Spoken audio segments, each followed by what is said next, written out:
What's up, everybody? Welcome back to my channel, Clemente Collector. And on today's episode, I just went to the Roberto Clemente Museum this weekend. I took a lot of video. I'm going to show it to you guys next. Batting third, playing right field, number 21, Roberto Clemente. So I went to the Roberto Clemente Museum this weekend and had a great time. It is amazing. They did such a great job, and I wanted to share my experience with everybody and show everybody video from inside the museum. This is what the tickets look like to get into the museum. It costs $21 to get in, which is really cool. And basically, they have guided tours where every 2 hours they bring in groups of about, I think, 20 to 30 people, and a tour guide walks you around and tells you about some of the things that you should be, looking at in the museum.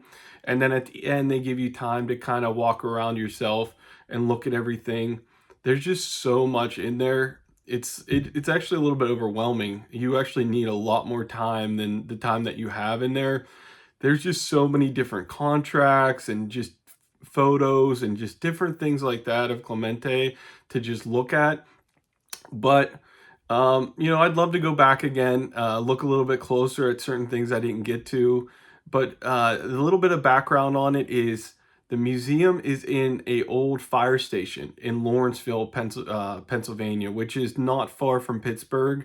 It's firehouse number 25. And the crazy thing that happened was the firehouse was too small at the time, so they decided to move it. And the last day it was open was December 31st, 1972. So it closed on the day that Roberto Clemente unfortunately passed away. And it was closed for over 20 years. And the guy who runs the museum is the one that curated this collection. And basically, he's a photographer, and he bought the firehouse for his photography studio. And through the years, he got close to the Clemente family because of being a photographer. And they were coming up one year, I believe it was for the 1994 All-Star game in Pittsburgh. And they asked him, hey, since you have a space, any way we could have a little party there at the fire hall that you have your photography studio? So for the party, he actually put out a bunch of Clemente memorabilia that he had accumulated over the years, being a Clemente fan. And when Vera and the family came up and saw it all, they basically were just blown away and said, this is like a museum. And then the light bulb went off, and he said, I could actually turn this into a museum. So I guess that's when he started working on it. I'm sure I might have got a couple of the dates wrong and things like that, but it's a really, really cool story. And I guess the Clemente family has had a lot of support of the museum over the years and have let him borrow a lot of, rare, unique items like some of his awards. And it's just awesome to just see it all in person and to share it. And I wanted to take video to share it with you guys if you're interested in seeing what it looks like at the museum. And basically what I did, actually, because of December 31st is around the corner, and I know sometimes watching footage of a museum could get a little bit boring if you're not actually there. What I actually did was I included Clemente's last interview. He interviewed in October of 1972 with WPXI, which is a news station in Pittsburgh. And it's a really, really great interview where he talks about different topics and his family, what he wants for his children.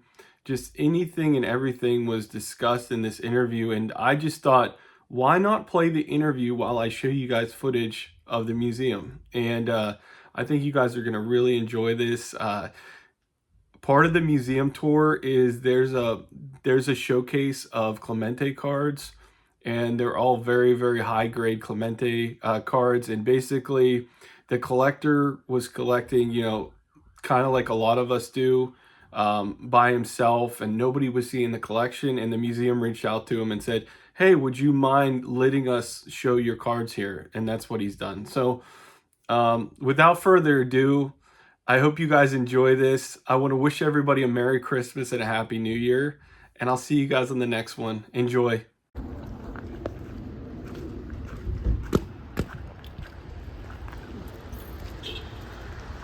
People like Joe Namath and Muhammad Ali, for example, who could easily be categorized with you, Roberto, in the greatness as an athlete, have no inhibitions at all about allowing the public to come into their private life. Maybe they do secretly, but certainly they don't disguise it.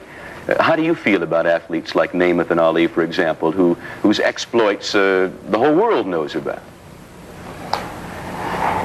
Well, I would say that it's a little different matter with Ali, because I really admire this man, because I might not go with all the ideas that he has. I think that everybody thinks different. I don't go for all the ideas that he has as a professional athlete. I admire him a lot because he's a very intelligent person. Most of the things that he go in public and the acts that he put in public, he's doing himself a promotion for his fight, which is his job. And I admire him for that.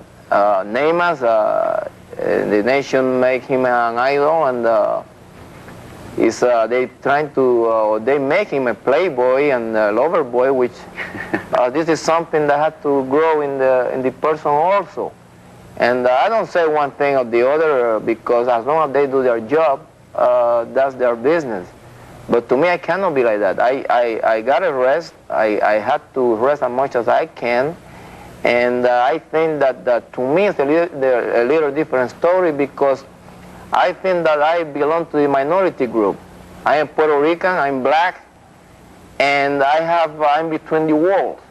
So anything that I do, first I will be reflected on me because I'm black, and second I will be reflected on me because I am Puerto Rican. But with this one, I tell you that to me, I always respect everybody, and thanks to God, when I grew up, I was raised, and when my mother and father never told me to hate anyone, or they never told me to dislike anybody because of their race or color. We never talk about that. The matter of fact, I started listening to this stuff when I came to this state. So to me, I would say that this is something that I love everybody, and I have to be very careful what I do, because who I am. So I'll give you an example. I was in New York one time buying some furniture, and the people down there, my wife was going to have a baby. And when we used to go around, and the people, they meet us at the door, and they said, what do you want? He said, we would like to see the showroom and see some furniture. And they said, well, let's wait for a little bit, and we're going to send somebody to the last floor to see what we have. So they said that they have one floor of furniture. And so they took us to a real place where they show the furniture that was in the showroom wasn't the furniture that they were showing up upstairs. And I said, we would like to see the furniture downstairs that was in the showroom. And they said, well, you don't have enough money to buy that. And I said, how do you know that I don't have enough money? He said, well, that's very expensive. I said, I would like to see it because I have the right to see it as a human being, as a public that buy from you. So finally they show it to us. And I remember I just had some money. We was going to Europe, and I had some money on my wallet. I have $5,000 in my wallet, which I took the whole amount of money. I said, do you think this one can buy it? So they want to know who I was and all this stuff. And when they found who I was, so they said, we have 7 floors full of furniture, and we're going to show it to you, and don't worry about it. And you know, we thought that you was like another Puerto Rican. And right away I just got mad. I said, look, your business is to sell to anybody. I don't care if I'm Puerto Rican or I'm Jewish or I'm whatever you want to call me. But you see, this is what it really get me mad, because I am Puerto Rican. You treat me different from the other people. I have the same American money that you are asking for, but I have a different treatment. With right now, you give me my wife a different treatment, and myself and my friend that they are Puerto Rican, so I don't want to do anything about it. I don't want to buy your furniture, so I walk out. We were talking, that's a terribly interesting, fascinating story. We were talking just a moment ago about Namath. I believe this week the week that Roberto Clemente got his 3,000th hit and joined perhaps the most elite circle of baseball players in history. Joe Namath appeared on the cover of Sports Illustrated. The article on Roberto Clemente amounted to one line, or I think 2 sentences, on page 45 or 50 or something like that in the magazine.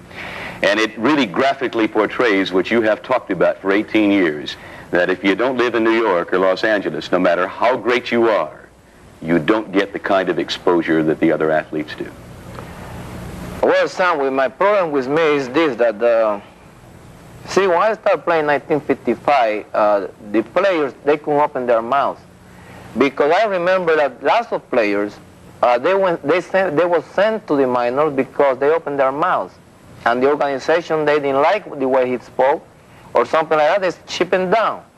So when I came, I remember that every time that I used to read a paper or a Latin player or a black player, they always had to say something sarcastic about it. For example, the first day that I got to Fort Myers, that was a newspaper down there where the newspaper said Puerto Rican hot dog arrived in town.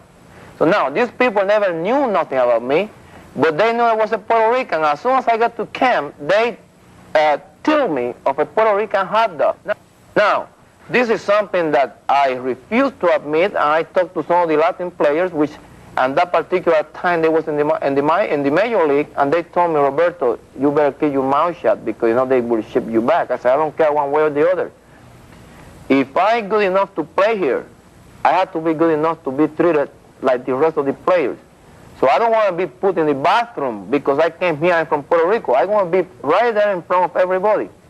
And this is something that from the first day, I said to myself, I am poor people. I represent the common people of America, so I'm going to be treated as a Puerto Rican or nothing like that. I want to treat like any person that comes for a job, and every person that comes for a job, no matter who he is or what kind of a race or color he is, if he do the job, he should be treated like white.